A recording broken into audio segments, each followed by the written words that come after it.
I'm Liam. I'm Wayne, You're listening to In Film We Trust YouTube. a place where we post clips from our recent episode. All links down below in the description. And now, on with the show. And during this lambing season, what happens, Wayne? There is a hybrid lamb that is birthed. It looks strange. It almost looks like it's dead when the sheep is giving birth, but then they get it out and there's this strange moment when they both look down at it. Yeah, they look at it.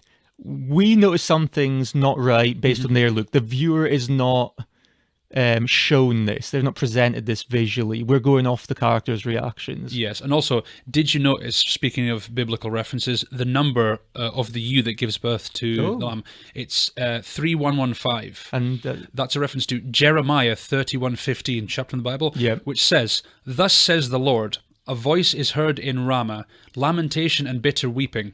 Rachel is weeping for her children. She refuses to be comforted for her children, because they are no more."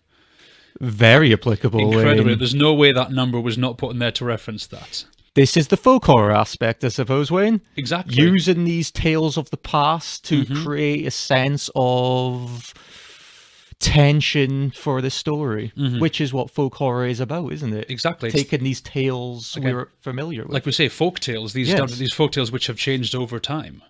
I always thought there's this antagonism, isn't there? I thought there was a comment in this film about humans, their thought that they possess nature, that nature's not just happening around them, they actually possess it and treat it at their beck and call almost, you could say. Yeah, there was an article I read that pointed out one of these key things, not just with folk horror, but with a lot of older stories. It's about humanity messing with nature and the punishment that they bring upon themselves for disturbing the natural order. Or humans trying to battle and overcome and ultimately possess nature. Exactly, because it's saying at the end of the day, we are victims to nature. So we take this hybrid lamb and they treat it at the start. He's very...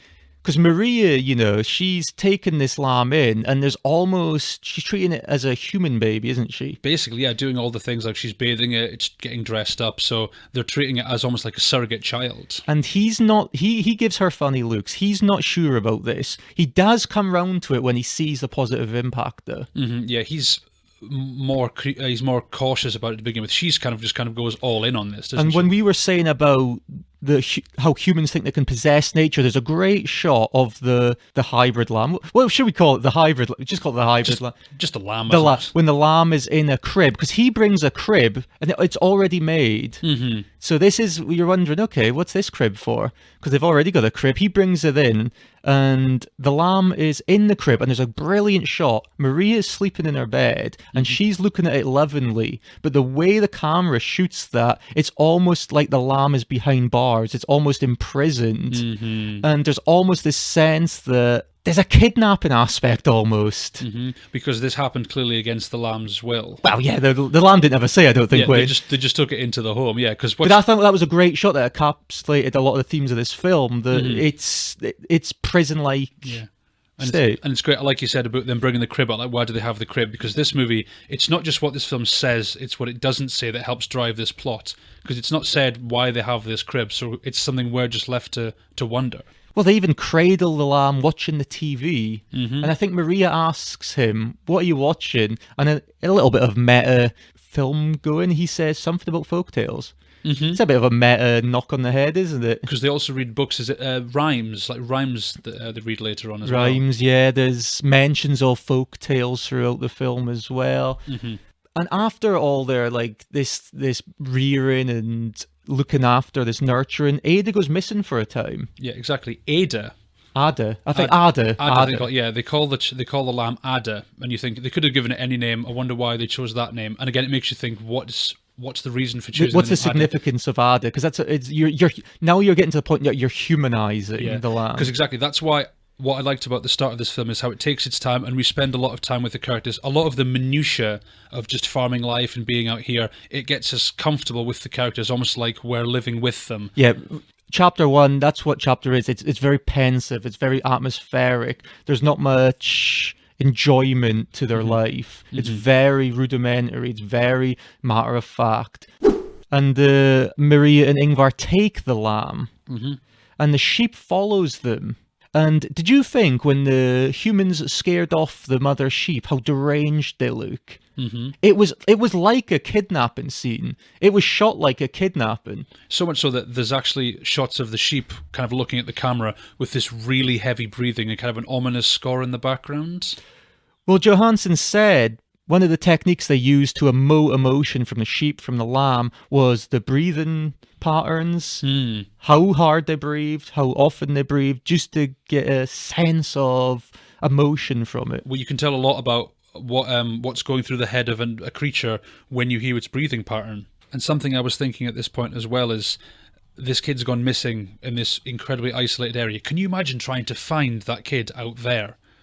There's no chance. No, because another thing I like with the landscape here is the hills, how they like curve up to the side of the shot. It's like they are actually being held there by the mountains, like they create this barrier to stop them from getting out. Well, one of the reasons Johansson chose this setting was you could shoot it from 360 degrees and it would look fantastic. You could see the house, you could see the mountains, the landscape. But it's funny actually saying that. Before they had even chose a production location, he had made a clay model of exactly how he wanted the farmhouse to look, and he went about searching for somewhere what looked somewhat remotely like the clay model he built. Very meticulous very approach. Very meticulous, and it's quite a meticulous film. There's a lot going on within the pacing of this film. It is very much so, yeah. And this is where it brings us on to Chapter 2, which I've labelled Life again. Life, and which it's very apt you label it Life, because you get this continued humanization of Ada, don't you? Yes. She's now clothed. She can walk. And what I thought was, okay, there's a reason why Ada is being looked after this way. Is there a dead child, possibly? And is this the dead child's clothes it is being clothed with? It's almost like Ada's becoming a surrogate for a daughter, isn't she? Yeah, it's like she's like now a replacement for what we will later discover is actually a child that they have lost. And what you'll find is throughout this whole chapter too, there is very much, it's almost becoming a more familial kind of atmosphere, isn't it? We're gone with the chapter 1, that kind of gloominess and the pensiveness, and we're coming into more of a family type setting now. Yeah, exactly. It's more the domesticated life, because this chapter, I think this chapter is representation of kind of like everyday life, because she's in the house, she's doing more normal childlike things. Kind of insinuations that something happened there. And we were also introduced to Maria has these nightmares, doesn't she? Yeah. She has several nightmares, and they're almost things where she worries that something's going to be taken away, and how she's going to address that when she's woken up. Well, there's another classic theme, the theme of loss. This thing that she has, it's going to be taken away.